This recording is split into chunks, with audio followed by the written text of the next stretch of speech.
What's up, ladies and gentlemen? This is After the Review with Peter and Terrell. I'm your host, Peter, and with me, as always, is my man, Terrell. What's up, Terrell?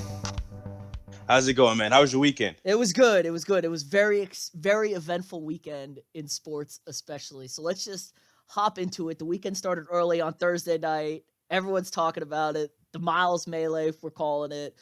What's your take on this thing? That was nuts. Man, this thing was wild. At first, I didn't see it at all. All I saw was one of the Pouncey's brothers just going at it at Myles Garrett. I was like, "What's going on?" And then Troy and Joe rewinded it, and it was like, "Oh man!" I was like, "Okay, this makes more sense." He snatched the helmet off the guy and just tries to beat him. So I can understand Pouncey being a little upset, trying to protect his quarterback and all that. Also, it's probably not cool, but I think there was a lot going on there, was and a lot going on. It's just crazy. We have Rudolph he didn't like getting hit by Myles tackling him with 6 seconds left in the game in a loss. He had 4 turnovers. I don't know why they even turned the ball over, like why they're even throwing the ball. Myles gives him a nice little tackle. Rudolph's grabbing at the back of his helmet. He kicks him in the groin. Things are said. The fight looks like it's getting separated after Myles rips his helmet off, but then Rudolph comes running back over, and then Myles must have blacked out. And, he's just trying to put that helmet back on Rudolph's head, but it was a little aggressive, and, things got out of hand. Yeah, things definitely got out of hand. I really want to know what was said. You said you saw Rudolph trying to punch Myles in the balls and stuff like that. I didn't really catch that. But I believe you, and all that makes sense why Myles went just bananas. He had to just black out, and things just escalated. And I'm sure really something was said. I don't want to speculate too much, but he may have said something bad. Rudolph, if you just check his Twitter, there's some questionable things on there from his past. So I don't know if that was anything about it, but DeCastro was the only one that handled the situation appropriately. Even after Myles, he separated the initial conflict, and then even after Myles swung the helmet, he just put him on the ground, laid on top of him, and just was trying to de-escalate everything. And Pouncey's running over there trying to punch him and kick him like a lunatic. So Rudolph should be suspended. He wasn't suspended. I'm okay with the Myles suspension for the season. He's going to appeal it, but what do you think? Yeah, I agree with you. I think everyone got the proper due except Rudolph. Somehow he got off scot-free. I think the NFL was like, dude, you almost died for the second time this year. We're just gonna let you go ahead and bypass this one with no penalties or fines because he nearly died early in the year by getting hit. I don't know. You remember what game that was? Was that the Baltimore game? I want to say, was that the Ravens? Maybe they killed him.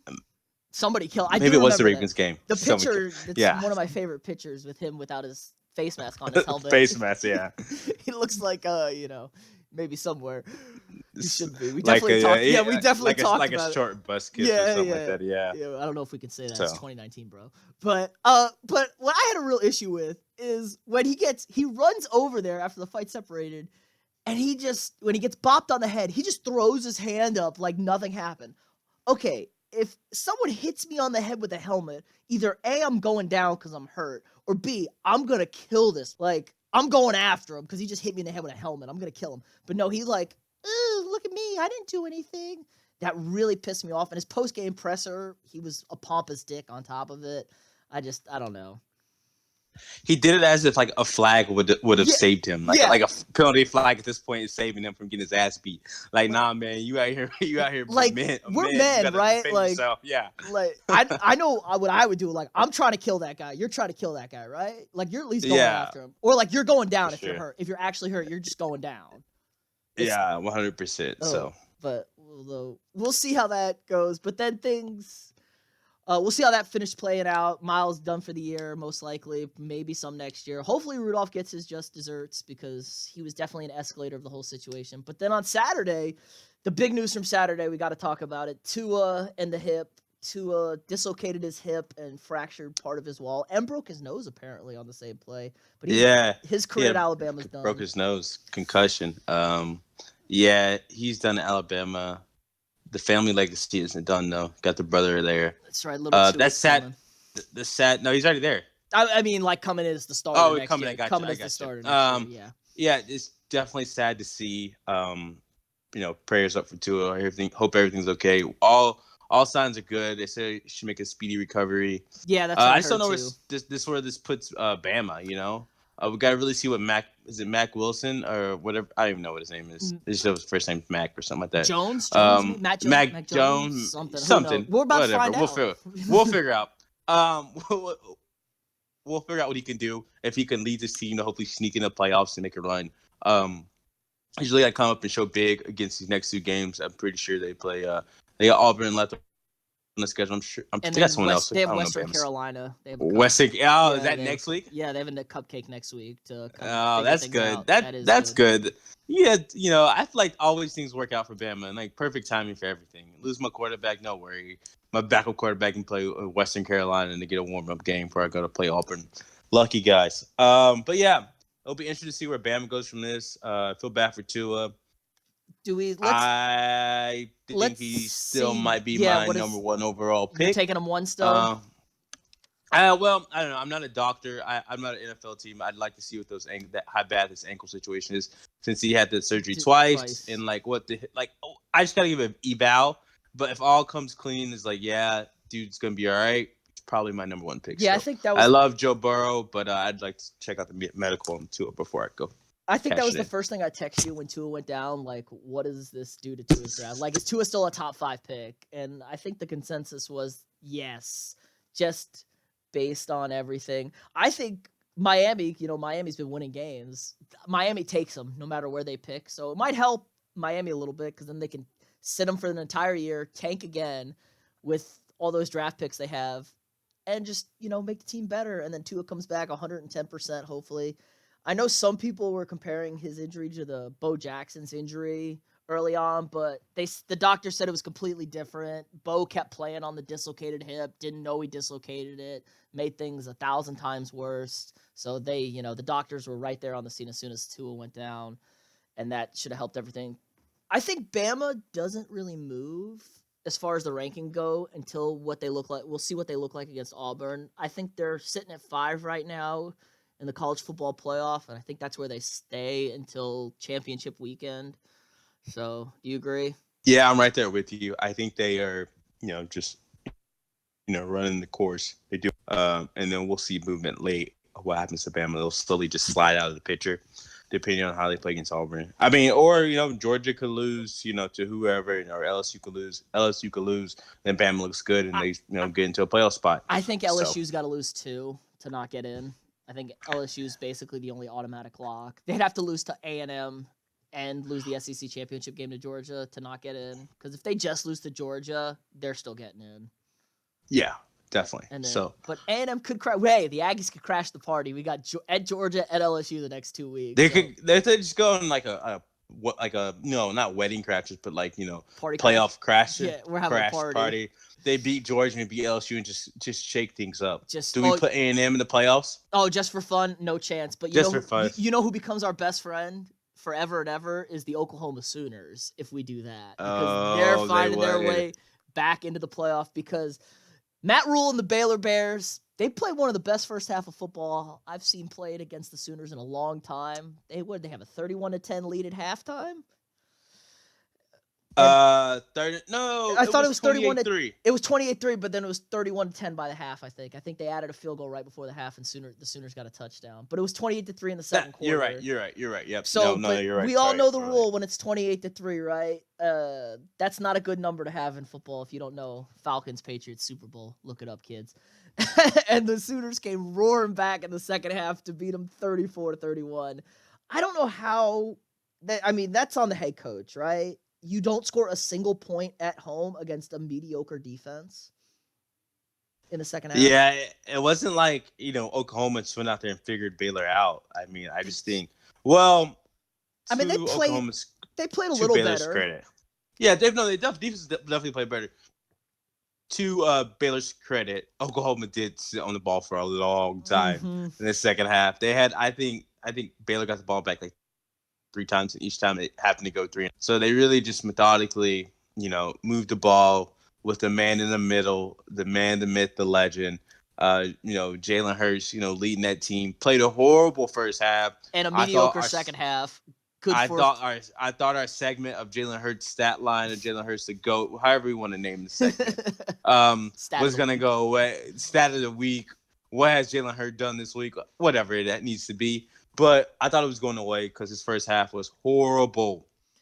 I text you first about it actually. So I just wanted to go ahead and get in the front of it because I knew your text was coming soon. So like, we're still doing it. You got to take the good with the bad. You said I'm sticking by him. Yeah, we're gonna do it. I guess we were gonna do it with the good or the bad. I was gonna tell you guys his bad stats, but he pulled it out. Played a beautiful second half versus Baylor. I'm proud of him. I sound like his dad or whatever. Do you have a stat? But do you have a stats on it? What was it? Give me 2 seconds. Give me 2 seconds. Yeah. I'll let you pull we'll save it towards the end. We'll do my baller and we'll do my Jalen Hurts stats right now. Ruin it. We'll save it. We'll save it to the end. I want him to have his limelight. We're gonna. All right. Shining on him right. I'm the one who still have his time. He has the whole segment in his spot. I get it. But yeah, so the Sooners stay alive. The Baylor Bears are done. So we'll see how the playoff shakes it out. Give me a Final Four prediction. Who do you think's your Final Four right now? Who's getting in? Oh, right off the dome. Obviously, I got Ohio State, Clemson, LSU, and then who's four? That's a big question. Who's four? Yep, that's a big question. Who's getting in? I mean, to be completely honest, Georgia doesn't. They're good, but they don't wow me. Mm-hmm. And I honestly think it's Oregon's spot to lose. So, or I guess the Pac-12 Utah spot Pac-12 to lose. winner. Pac-12 winner to lose. So I think you give me LSU, Ohio State, Clemson, and then Pac-12 winner. And I'll be okay with that. I'll be okay with Georgia got into. I think Georgia gets in because I think Georgia beats LSU. I think Georgia's a good matchup. LSU is not a good matchup with Georgia. I think Georgia can be physical with them. They can pound the rock. They'll be able to score on that defense. And I think they give LSU a fit. So I think we'll go LSU, Georgia, Clemson, Ohio State. But I'm with you. I think Pac-12 winner, spot to lose. Oklahoma's really on the outside looking in. Maybe Penn State, if they beat Ohio State this weekend, they can find themselves right back in it. But we're picking that game this weekend. Let's just go to that game right now. It's a massive line at the shoe. Penn State at Ohio State. Ohio State's 18-point favorites. Who you picking? I got Penn State. I think Ohio State wins the game. I just don't see them. I don't think Penn State's that bad or they get beat by 18. But, I mean, they could. I wouldn't be surprised either. But, I mean, just as if I was a betting man, I'm going to take those 18 points and hopefully hold on to them very tight. It's a big line. It's a big line to swallow. But I do think Ohio State wins this game. Yeah. I think I'm going to swallow the points. I'm taking Ohio State with the 18. I think they roll Penn State. I think they're really good. They kind of scare me. But Michigan is a trap game for them. At Michigan, Michigan's playing really good football right now. And I think that could give them the trouble. So Penn State's going to be easy for them. But I don't think that. I think that's it for them. Speaking of comebacks this weekend, though, we had the big comeback on Saturday. And man, here we go. My Sunday did not start off well. This is what everybody's been waiting for. My Minnesota Vikings down 20-0 to the 3-6 Denver Broncos, and I was very upset. Just to put it lightly, I was upset. But then Captain Kirk T. Cousins holding it down, 4 touchdowns on 4 drives. The Vikings complete the comeback, 27-23. Woo! I was a happy Pete. Good way to hand it to the bye. Is Cousins making people a believer? I think so. He got it. You can't argue it. I mean, he took over the team. He had the look in his eye. Big win at Dallas. And then to do that, he could have easily fit the narrative and folded down 20-0 at halftime. But no, he took the ball, went down the field, scored. Defense got a stop, then jumped off sides on the punt to give Denver a first down. Denver kicks a field goal. He takes the ball back, goes right down the field, scores a touchdown. Defense gets a stop, takes the ball, goes right down the field, scores a touchdown. And he kind of put it on the pressure from there. So I think he's a believer. And I was looking at his stats. Everyone talks about Russell Wilson and the MVP type season he's having. Kirk Cousins has the exact same passing stats almost to him, and it's kind of scary. Wait. Are you trying to say Kirk Cousins should be in the MVP? He's the 4th favorite currently in Vegas at 15-1, I saw today. He is currently the 4th favorite. He's ahead of Oh, He's ahead of Deshaun Watson right now. so he's head of Mahomes? Mm-hmm. I think so. Yes? Yes, I think it was. Nah, you're on the wrong Vegas side. You gotta try a new one, big dog. Oh man, I thought it was Lamar, Russell, Dak, and Kirk. No Rodgers? No Ah, Rodgers. you're on the wrong site. Come Ain't on now. no. We're not even gonna entertain that conversation on this podcast. I'm Uh, sorry, but we're not gonna entertain that conversation. all No. right, just look at the I mean, numbers. I respect Kurt. I but we're not agree gonna because entertain that conversation. he's also handing the ball off to the best running back of football. So that Yeah, helps. so I'm gaining respect for him as we speak and as he plays, but I'm not gonna entertain MVP conversation. All right, but we can entertain the real MVP conversation. Lamar, Yeah, let's do that. Lamar, and the Baltimore Ravens. Those boys are humming in Baltimore. They absolutely thumped the Texans, and we both took the Texans. Did not look good for us. That was Not at all. Not from the jump. It looked bad the whole time. It was a complete beatdown, though. Like domination from start to finish. It felt like the Ravens are for real in the AFC. I think they're kind of scary. Yeah, I like the Ravens and what they've been doing. We've been talking about how their defense is getting better, and they have. The Marcus Peters trade. The Marcus. Oh my Peters gosh, trade. it's great. Okay, you. I know that he's played for the Chiefs, and we talked about this time and time again. He is a headache, but he is so good on the field. Sometimes it's worth the headache. He seems to play a lot better in the AFC too, because he was not that great for the Rams. No, he wasn't. He wasn't. You're right. But I just watched the Chiefs play, and I'm just like, sometimes I just wish kind of had some Marcus Peters out there, a little swagger. I think him and Tyrann Mathieu, Hunter Mathieu. I think they would get along. I think like someone like Honey Badger could lead Marcus Peters in the right way. You know what I mean? Well, kind of like Patrick Peterson was to Honey Badger when he first went there. Yeah, when he first got there. So, I miss him sometimes, but it's okay. Anyways, though, back to our MVP conversation. Baltimore looks great. Lamar looks awesome, wonderful. On my fantasy team, loving every bit of it. And did he jump Russell for the MVP case this year? This week? I think it's close. I definitely think he's there. I would put them neck and neck. I haven't decided yet. Just because Russell's so great at the finish, I'm not sure. I still think Baltimore could win some games with Lamar. He's a freak. Don't get me wrong. I don't think Seattle would. Like I said, I think I said this last week, but he definitely moved. It's 1A, 1B with me right now. We'll see how the season, like the last few weeks, play out because it's big time. You know, this is the crunch time of football. And the Ravens' schedule is not super easy, and neither is the Seahawks' schedule. So this will be proving time for both those guys. But doesn't it? Lamar beat Russell. He beat Deshaun. He's like slaying all these. He didn't beat Mahomes, but he's slaying Brady. All the MVP. He beat Brady. Like he's slaying all the MVP conversation, and we're still over here like. You know who he didn't beat though? You know who he didn't beat? He didn't beat Baker Mayfield. He got embarrassed by Baker Mayfield. That's shake and bake though. That's shake and bake. You can't get mad at shake and bake. Yeah. But I'm just saying like. We gotta just like he's gotta have the edge over Russell. I'm sorry, just because Russell's been great, but Lamar's team has been dominating people. That helps. It's great that Russell. Helps. I think we're faulting Lamar for blowing teams out and not being in the game. We saw Russell do his heroics.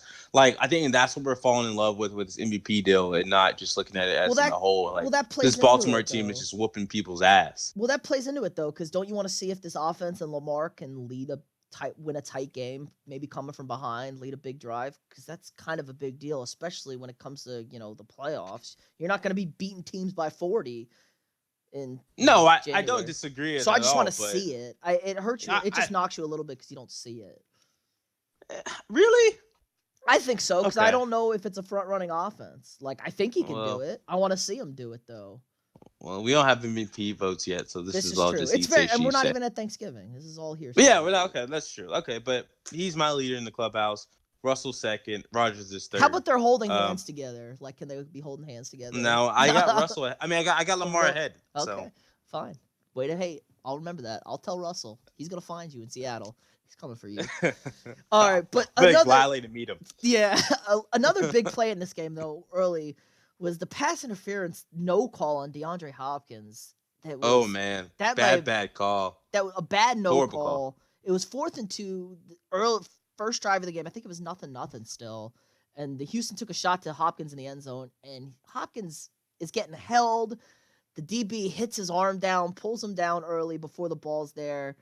They call no flag on the Gives field. him a nice little hug. That's what we appreciate. It was as like if you were to look up defensive pass interference in the rule book, there'd probably a video of that play you'd want to show your players. It's pretty blatant. They don't call it. They then challenge it, and they don't overturn it. And after the game, DeAndre Hopkins stepped up on Twitter and was like, as a leader in this league, they need to change who's making the decisions in New York. And I agree with him. It feels like replay as a whole is just bad. Al Riveron is not doing a good job with the replay.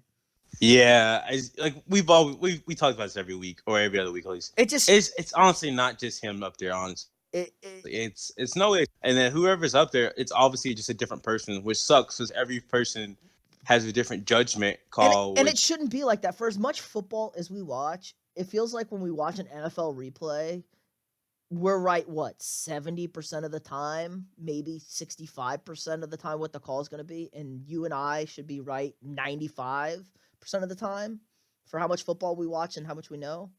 Don't you think, just sitting at home? Imagine what the average viewer feels like. 100%. I think, or it's just get the obvious ones right. Like one like that, get it right. And they're being too... Yeah. Do you think they're just getting too technical looking at these calls? Yeah, I do. I think, just like at some point it's going to be black or white, right or wrong. And that call was obviously wrong. Pass interference all day, every day. I just hope to get it right because I don't want my team to be in a situation or the Chiefs be in a situation where they get screwed over because they don't make the right call and they're being too technical. You're preaching to the choir. Remember, I don't know if you remember, week 2, the NFL buzzed in to call back a touchdown for offensive pass interference on Dalvin Cook that was not offensive pass interference, and the Vikings lost the game by 4. And that was big, that was a big play in the game, and that's where Kirk Cousins started his old getting bashed stuff. But so I've seen it. It's awful. It's inconsistent. The rule, you know what? How about we just make the rule? You can only challenge pass interference if the Saints are playing, and they'll never overturn it. Just let the Saints challenge and cry, and we'll never overturn it. Everybody else plays with different rules, and they'll be happy. They didn't care. So, yeah. Hopefully it doesn't make an impact in the playoffs. I got a bad feeling we're going to have a call that's like, yeah, that's definitely a pass interference. Everyone's going to say it's pass interference. It's going to be in the fourth quarter of a New England Patriots game. And they're going to get the call in their favor. No pass interference because they just want the refs to be right. But moving on from... Yeah, sure not. Ended up with that. We can move on. Let's talk a little hoops, NBA hoops. I know it's early, but the Lakers are the best team in basketball right now, aren't they? And LeBron James is the sole reason why, it feels like. And it's amazing how he turned this thing around. I'm not willing to commit to that statement just yet. I am a little more skeptical. I am LeBron's biggest fan, but also his biggest critic. I just think it's early. They haven't really, in my opinion, they haven't, a bunch of heavy hitting teams. They've been playing the weaker teams in the West. The weaker teams, and they've been looking really good. They do look good against the weaker teams, though. They're getting the job done, so you can't be mad at that at all. LeBron looks great. Lakers look great. The Celtics are pretty good too right now. Our man Dalston calling both of those. Yeah, wow, he must really knew something.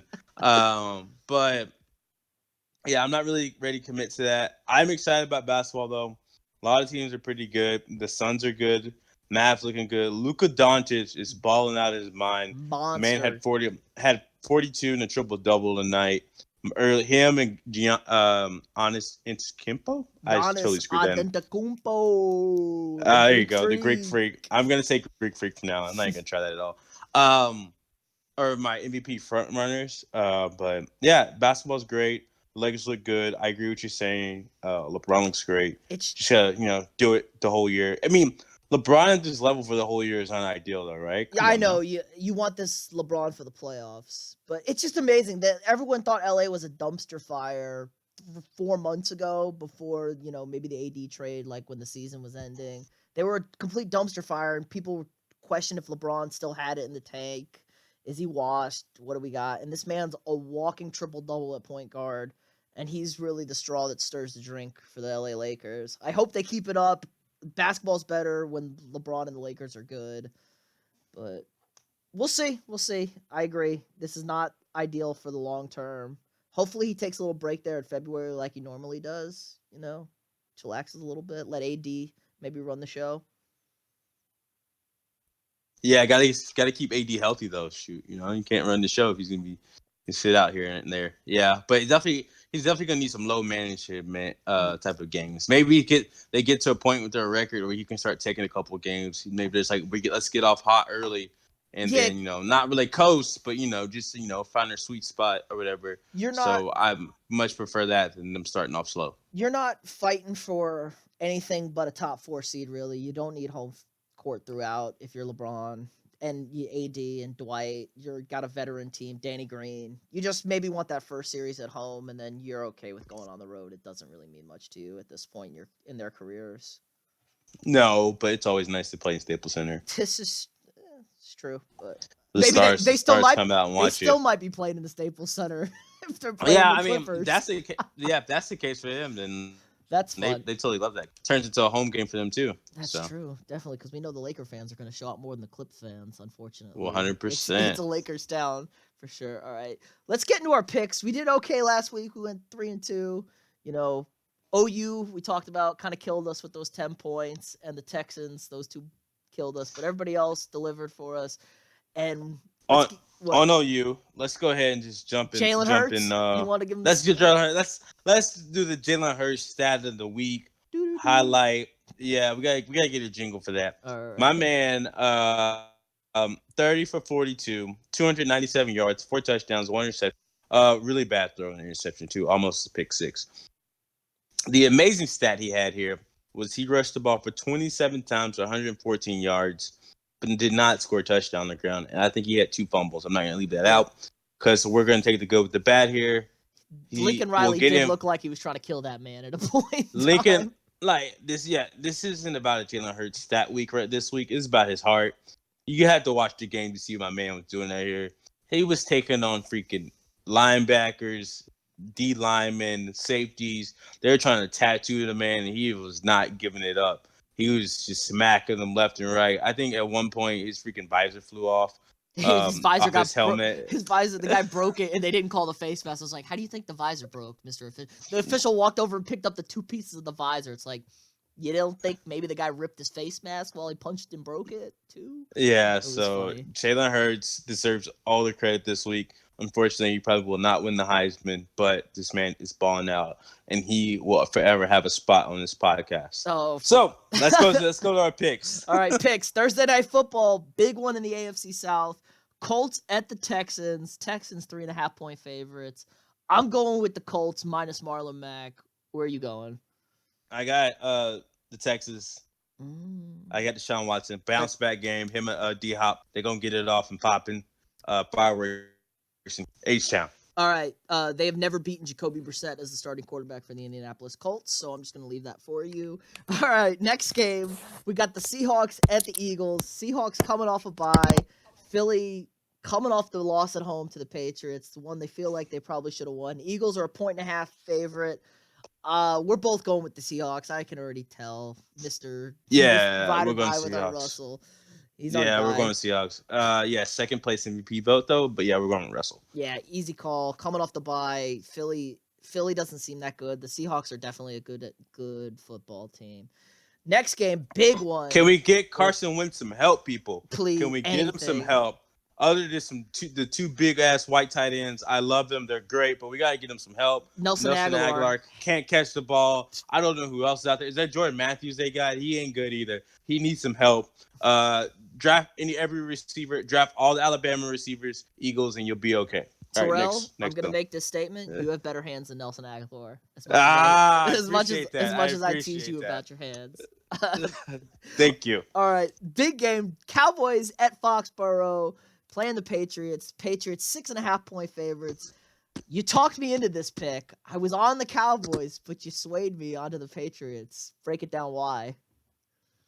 Well, it's gonna be snowing, and us two boys from Texas. We ain't used to that snow. We're not Hell, trying to play in it. hold on. I'm used to that boy from snow from Tech. I got that snow on, no problem. I got the East Coast heart, but I get what you're saying. Cowboys can't. Yeah, you get what I'm saying. Cowboys played in a dome for a reason because they want the temperatures to be real nice. And I don't blame them because I think everyone should play in the dome. I don't think Dak's gonna be happy about this. Zeke could be okay with the snow. He went to Ohio State. Running backs love the bad weather. The linemen they love it because get a little grindy. It's nasty. Yeah, because he knows he's about to get the ball like 50 times.